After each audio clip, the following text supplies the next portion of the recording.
Go inside the Crimson Tide with your hosts Rodney Orr and Gary Harris, keeping you informed on everything Alabama. And now, Tider Insider TV. Good evening, everybody, and welcome in to the latest edition of Tider Insider Television.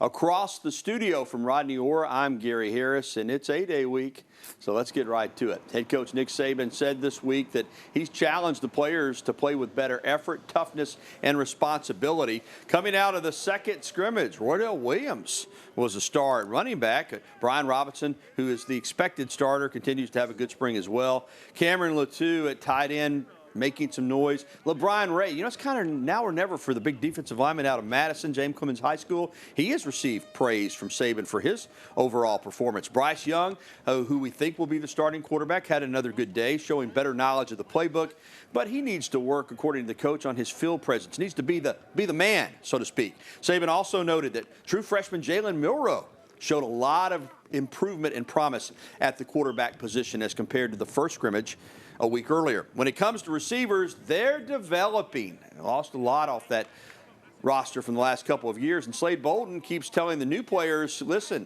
keep your head up and keep up the tempo. You know, sometimes when you don't know what to do, like you don't think mentally that I should go hard right now. So that's kind of one thing that I've tried to help them with, is just understanding that you're going to make mistakes, it's going to happen, but the ultimate goal is just to play fast. Rodney, we have to remember that there are a lot of new receivers, and John Mechie, who's the best returning receiver, sitting out the spring, so he'll be back in the fall. You've got Slade Bolden, they got some experience, obviously Jaleel Billingsley tight end, but a lot of these guys, this is really the first time for them to go into a spring, when there was no spring last year, but get ready to go into the season knowing that they've got to step up and be counted on. Yeah, that's a great point, because, I mean, guys like Javon Baker, Trayshawn Holden, Taiyu Jones-Bell, they didn't go through a spring practice last year as true freshmen. Now you've got three true freshmen this year in this group that early enrolleed, and you're talking about Christian Leary, Agiye Hall, Ja'Cory Brooks, so a lot of youth out there, Gary. This is what spring's about, though. I know some Alabama fans were complaining. I know you mentioned some things on your radio show about maybe it wasn't a work of art right now on the offensive line, for example. Well, I mean, this is what spring practice is about. You have a lot of new young players on the offensive line, at wide receiver, various places. You lost a lot of experience, and this is the time when they lay that foundation to develop them and have them ready when you come back for August camp. Yeah, on Saturday, and we're going to get into an A-Day breakdown, but as far as the quarterbacks and the receivers, I know that that's going to be watched closely by the fans that are there in person, but also those on television. Do you think we'll be able to take away very much in regards to the quarterbacks and the receivers working together based on what we see Saturday? You know, I really don't. I think it's good to watch. I think it's fun to watch. I think you get a glimpse of some of these guys, their potential and all of these things, but to make too much out of it, no, I really don't do that, Gary. I think you have to kind of, like I said, look at the potential of these players. They're developing them. They're preparing them. They'll go into the off-season program or the summer program. You know, they'll be doing a lot of 7-on-7s on their own and those types of things, preparing for August camp, and they'll look a lot more polished by the end of August than they do on A-Day. All right, Rodney, the feeling is that Bryce Young has the inside track to the starting quarterback position.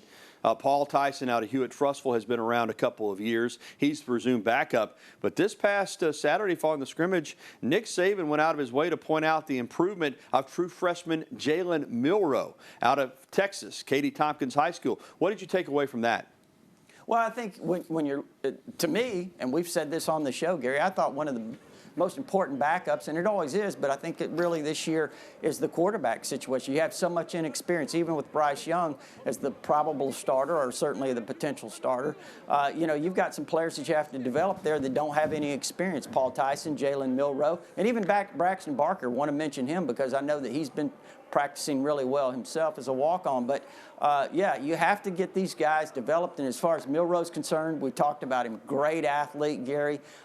You know, has a very, very strong arm. Everybody I talked to at the scrimmage that, you know, observed felt like that this guy's got a ton of potential. And, you know, just watching him kind of making that transition from high school to this level. All right, Rodney, it's time now for Coach Talk, and you referenced the offensive line earlier. And according to Nick Saban, the O-line is still getting things going this spring. Got some replacement players that they're going to have to step up. They've had some injuries this spring as well. But the time spent for these young offensive linemen against this unbelievable Alabama defensive front, according to Coach Saban, is only going to help them prepare for what's ahead this coming season in the SEC. We've probably got more guys that can rush, that have more maturity. We got a couple of the young guys that can rush. So they're getting challenged, which I think is good.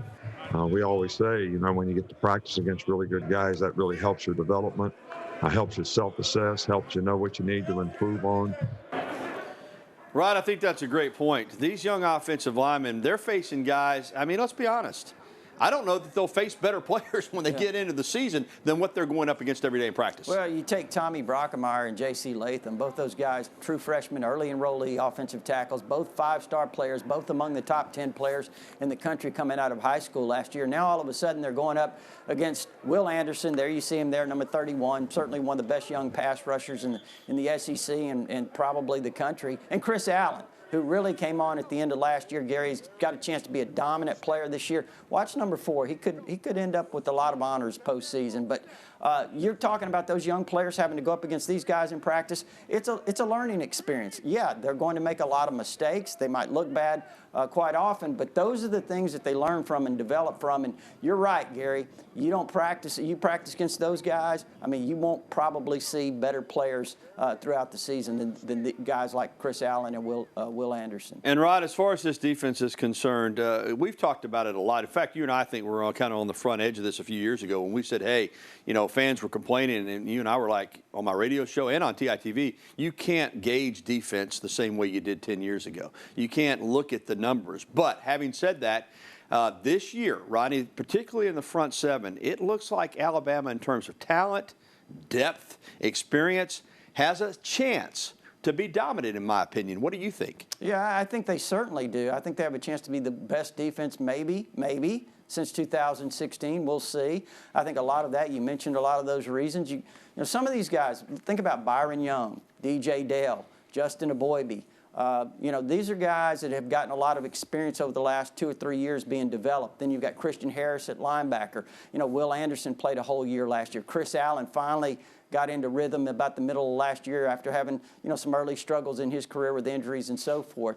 So a lot of these guys now have experience. They've got some good quality depth, a lot of young players, the secondary, certainly a lot of talent as well. So when you look at it overall and team that with the continuity that they've had on the defensive side of the ball in terms of the staff, I think they have a great chance to be a really improved defensive group this year. I do too. Really good, I think. All right, the Crimson Tide just won the 2020 National Championship back in January, but this team, obviously, this year is a brand new team. That's what Coach Saban always says. You're not defending anything. You're going out there with a new team trying to reach goals and win a championship for this season. And on Saturday, we're going to get a glimpse of what 2021 holds. Rod, there, as I said, are some holes left, particularly on offense from last year's team. Is there a player or a position group that you're going to be keeping a keen eye on Saturday, maybe more than some others?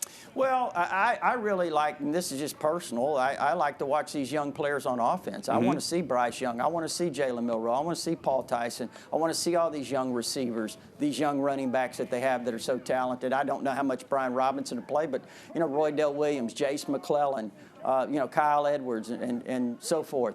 Really interested in seeing those guys, the young receivers. We mentioned those. And defensively, same thing. You want to see some of these guys like a Drew Sanders, who's a backup outside linebacker right now that's having a good spring. Quandarius Robinson, Chris Braswell, King Makuta. I'm throwing out a lot of names here, Gary. Marcus Banks is another one at corner. So just a lot of young players I think I'm interested in watching to see how they perform. All right, we're just thankful to have an A-Day this year, but it's back after a year absence, and here's some news and notes that you need to make note of. Alabama Director of Athletics Greg Byrne is going to allow 50% capacity for the A-Day game, and that could be as many as right around 50,000 fans. Remember, only 20% capacity for regular season games in 2020. Now, there will be no on-campus tailgating for this A-Day game, so be a lot of people on campus, but no tailgating, and even though the mask mandate for the state has been removed, there is a mask requirement for entry into the stadium. So remember that. You have to have a mask or some type of face covering to get into the stadium. General admission tickets will be $5 this year, and UA students will get in to Bryant-Denny for free. The scrimmage is set to begin at noon, and it will air on ESPN. Well, still to come on Tider Insider Television. What a weekend for Bama baseball on the road out in Texas. We'll discuss the most needed sweep of the Aggies after the break. And Alabama basketball has added yet another top player for the 2021 class, but also saw a decommitment during the recruiting process as well. We'll discuss the latest next, and we'll be getting to your phone calls, emails, and tweets. As always, the phone number 205-348-WVUA. That's 348-9882. Or you can email us at the address on your screen or tweet at us. Use the hashtag TITV. We'll be right back with the only show that takes you inside the Crimson Tide, the long award-winning Tider Insider TV. We'll be back after this. And welcome back to TITV. I'm Gary Harris, still sitting across the studio from Tider Insider's Rodney Orr. Busy week for Alabama basketball in recruiting with the addition of 2 more commitments and in turn a decommitment. As you add players, you have to remember you only allow 13 scholarships, and so Alabama looking to be over the number.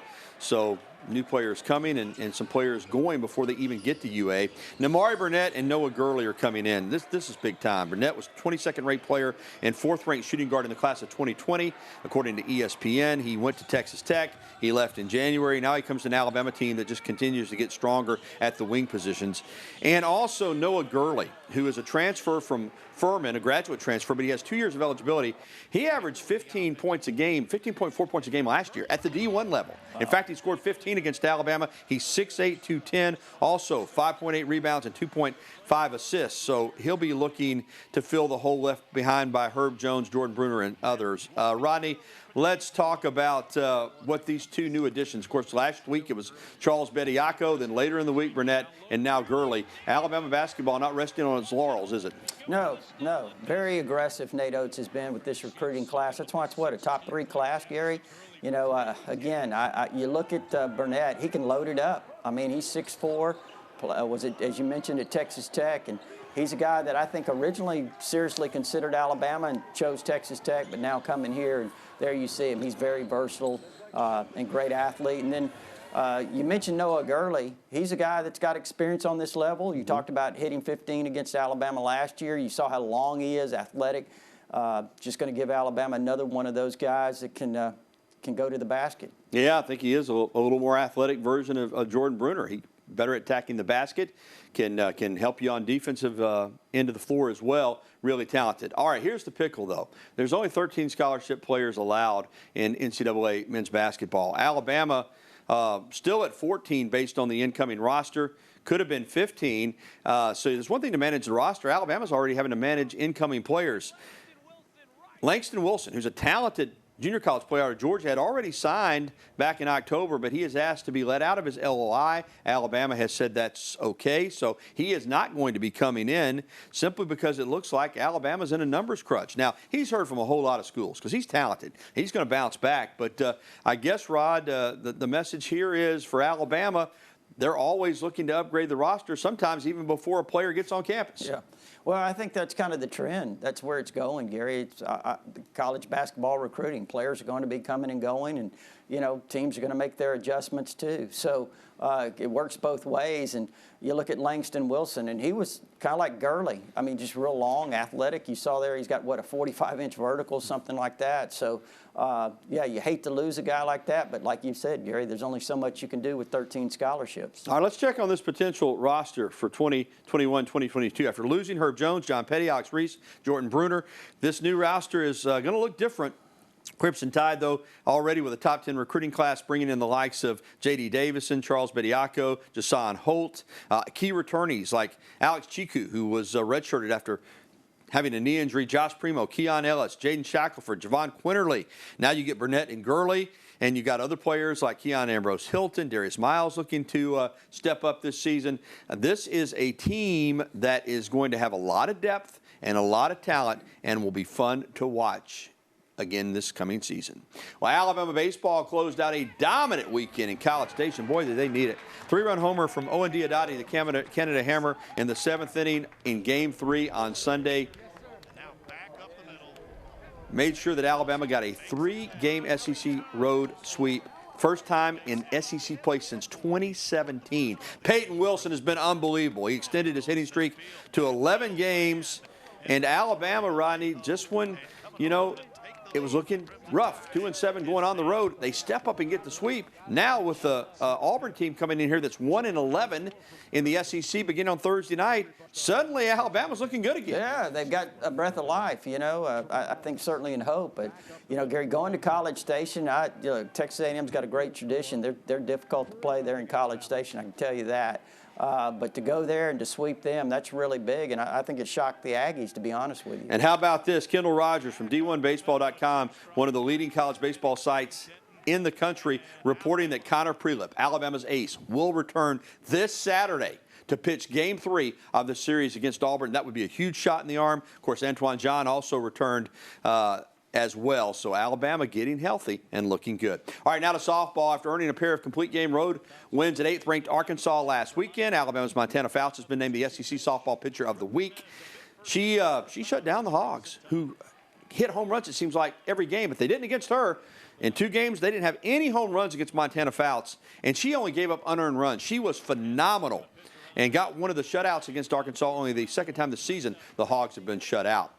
And Alabama hosts Florida in a big series this weekend. Another championship is at stake this weekend for Alabama. The gymnastics team hopes to bring home a national championship. More on their upcoming trip to Texas after the break. And next, we'll be welcoming your phone calls, emails, and tweets. Again, there's the phone number on the screen where you can call us, 205-348-9882, or you can email us or tweet at us. We want to hear from Tider Insider Nation next here on TITV.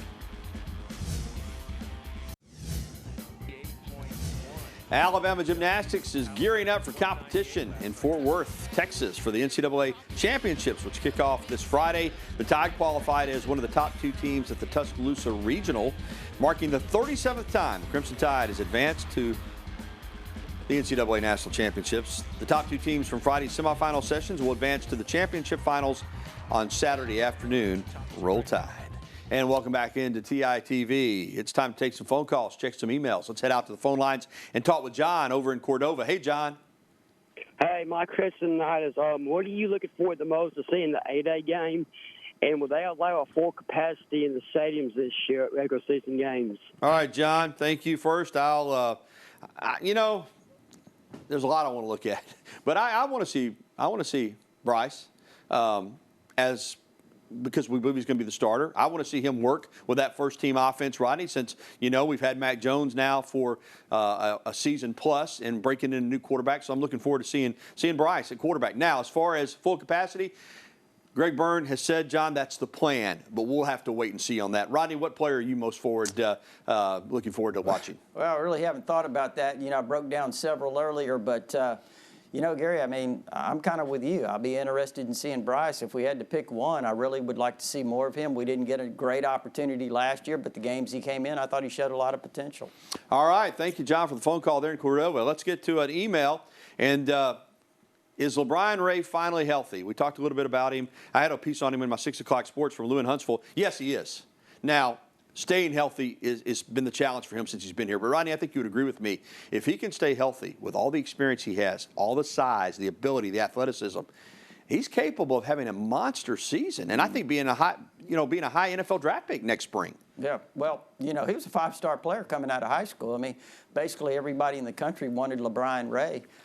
So, yeah, I mean, certainly I hope that he can stay healthy. You mentioned it. He's had a string of issues here health-wise, but hopefully this season he will remain healthy. If he does, look out. I mean, because, again, he's got all you look for physically. It's just got to stay on the field.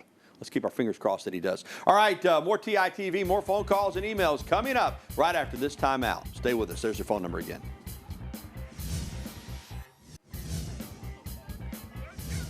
Row Tide. That's right. I said Row Tide.